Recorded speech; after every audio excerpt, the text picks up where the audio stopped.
Visualization is a gift to your heart and your soul. It's a gift because if the idea is the seed, visualization is the fertilizer. It's the fertilizer because when your thoughts are connected with an emotion, see, you visualize yourself winning and you would feel all the emotion that came with that. And all you're doing now is you're not chasing a foreign emotion. You know the feeling, and now you're just doing what's necessary to get back to that feeling in real time. I love doing visualizations because, and it's real important in the visualization, you can't see it over there. You have to see it right here. You got to feel it right here, like I am. It's all I am. I am. I am in my dream home. I am in my dream relationship. And then unpack what that looks like. But most importantly, unpack what it feels like. And when you have that emotion in this moment, all of a sudden you stir up something that I don't think will ever go back to sleep. It'll go, okay, let's go get that. And what it really does is it sets up a state of cognitive dissonance. And cognitive dissonance is when you see something in your mind and you see yourself in a way that your behaviors are not currently leading to it. So your mind becomes disrupted and it goes, okay, can we get there? Well, your mind wants to literally be congruent. What it thinks is what you're doing. What it thinks is what you're doing. And so when you set up a constant, and abundant thinkers like you and I, we do it unconsciously. We're constantly keeping ourselves in a state of cognitive dissonance, meaning, okay, what else? And I'm seeing Lisa over there and I'm going, okay, let me go. While being grateful for my now. It's not in that I'm going to be whole and complete when I get over there. I'm whole and complete now. I just know I'm supposed to be over there. So let me do what's necessary to get over there. And let me evict any behaviors or characteristics that are stopping me and let me adopt any new ones that I need. I think that people put too big of a notion on purpose in that they think that it has to look like a Nelson Mandela or a Mother Teresa or Oprah or a you or a I. And a lot of times what you're really good at is right in front of you. What you're really great at is right in front of you, and to recognize that your calling and your purpose can change, that it can change. You have a long lifetime. It's not going to be the same calling the whole time. And so allow yourself to evolve, allow your purpose to evolve. What's that thing you do effortlessly that you give no credit to? Because you're just looking past, oh, it can't be that because it's not hard.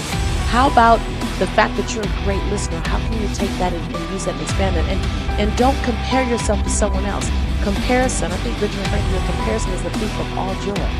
It's all, when you look left or right, people are always comparing me to Oprah Winfrey or Iyanla Vanzant or Les Brown or Tony Robbins. I said, listen, if you want me to give you Oprah or Iyanla or Tony or Les, I'm always going to 1,000% fail you. And so when you look at what are my gifts, what are my unique gifts, I knew very early on I was a gifted speaker. I wasn't certified as a gifted speaker. I haven't passed any courses as a speaker. Matter of fact, the last time I took a speech class, I got a D-. And my speech teacher told me, Miss Nichols, I recommend you never speak in public, that you get a desk job. That was in my freshman year of college, the last speech class I took. So a lot of times, your gift and your purpose, you've discounted it. Either because someone else discounted it, or what's more common is you don't know how to monetize it. And sometimes the greatest gift you have to give is not for fee, it's for free. You watch people like you and I and go, well, why can't I get paid for it? Well, not every gift you're supposed to get paid for. Nelson Mandela did not get paid for leading 27 years when he got out of prison. He got paid after that, but he was a great leader while he was in prison. And Martin Luther King, he got paid from the church, but his fight for civil rights, that was a free one. And he paid the highest cost. And you can go on and on and on to some of the greatest leaders, Mahatma Gandhi. They want the paycheck. And I know we're scaled down to our version, but don't get attached to having to get paid for your gift. So I think we get caught up in, society allows us to has us looking at possessions. And so we begin to measure our joy and our abundance on possessions. So I like to break up my life in quadrants, and I help my students. I do a lot of coaching. I do personal development and professional development coaching. So the first is enrichment of self, that you're only going to go as far as you think you're worthy. I can push, you can have the greatest product, but if you don't feel worthy, you will work hard to sabotage that relationship. You don't know you're doing it. You think these are the things I need, and you're driving that guy away. You're driving that woman away because your self-worth says they weren't going to stay forever anyway. Or self-worth around money. You have a cap. that you feel like you're worthy of $1 million, you will always get to 999,000 and you will stop because your self-worth says it. So enrichment is number one. I did this for 6 months every single day right after I brushed my teeth. And it's the I see you exercise. You get in the mirror and you complete 3 different sentences. You want to write this down. The first sentence, you look at yourself and you say your name. So you say Lewis, and you complete this, I'm proud of you. And find 7 different things every day to celebrate yourself. 7 different. Each day you can do the same thing you did the day before, but each day do 7 different things to be proud of. The second sentence is going to knock you down with this come from your belly. Lewis, I forgive you. And cut the shackles to blame, shame, guilt, regret, and anger. In that sentence, you cut those 5 shackles.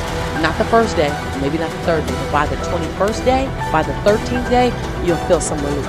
So, Lewis, I forgive you. And go back. So that thing don't quite know about, but you go ahead and cut those shackles. Because if you can still think about it, it's still in your energy space. And then the 3rd sentence is, Lewis, I commit to you. Before you make a commitment to anybody else throughout your life, you make 7 commitments to you. So the first sentence is, I'm proud that you're celebrating yourself first. We are under-celebrated as a society. We look for acknowledgement. They interviewed 100 executives that all made over $250,000 and said, would you like a 5% raise next year, or would you rather be told thank you more often? 100% said, keep your money. I'd rather hear thank you. So we're under-celebrated. But first, celebrate you. Be the example. When I was on Oprah, and she said, what do you do? I said, I recognize that I'm the example of how the rest of the world is supposed to treat me. And it's my job to give the world the best example of how I like to be treated. So celebrate yourself, forgive yourself, cut the shackles, and then commit to yourself before you continue. That right there will begin to fill your cup up. Relationships are going to define the quality of your life. When you're on your bed on your last days, you're going to want to know who's going to be around you. Bottom line, you're not going to care about another podcast. You're not going to care about another sponsor. But the relationships in your life are going to determine the quality of your life. And so mind your relationships. And so in the book Abundance Now, I teach you how to heal broken relationships that matter to you. How to get back level set. I give you this great tool called it's a conversation to heal a broken experience. So it's called a communication charter. I use it in my company. I use it at my house. And so just is about how do I keep great relationships. And then the 3rd area is engagement, work engagement. You're going to spend so much time in work. And we're so emotionally attached to our work. And most of the time people are attached in such a dismal way. That why would you have that dismal energy around something you're going to spend so many hours in? So I teach you how to shift your energy toward your work so that you no longer look at it as your work. Now it's no longer your JOB. Like everyone in my community, everyone in my tribe, they no longer say they have a job. They say, I have an investor. And when you look at your job as your investor, and you really rename it as your investment, and it's investing in your breathtaking future, it has the capacity to buy anything you want for your future. If you mind your money right? It can buy your freedom. And so when you look at your job, your work engagement as an investment into your breathtaking life, all of a sudden there's a different energy. And then the last one is money endowment. And to recognize more than the Dr. Seuss family and the Disney family and the McDonald's family and the Lawrence Welk family has a right to an endowment. When you get the understanding, and I really unpack it here, where you kind of go, what? When you look and go, I can do an endowment? Because we think it's for them. Remember, I started this conversation with abundance is for those people over there, especially when it comes to an endowment or a living legacy, like in your book, Creating a Legacy, to recognize that, wait a minute, there's a Lewis endowment and a Lisa endowment and a Don and John and Tanya endowment and fill in the blank here endowment. And I need to live my life to set up my endowment. All of a sudden you become responsible for generations to come. Responsible for changing the trajectory of your family's life. That's some bold stuff.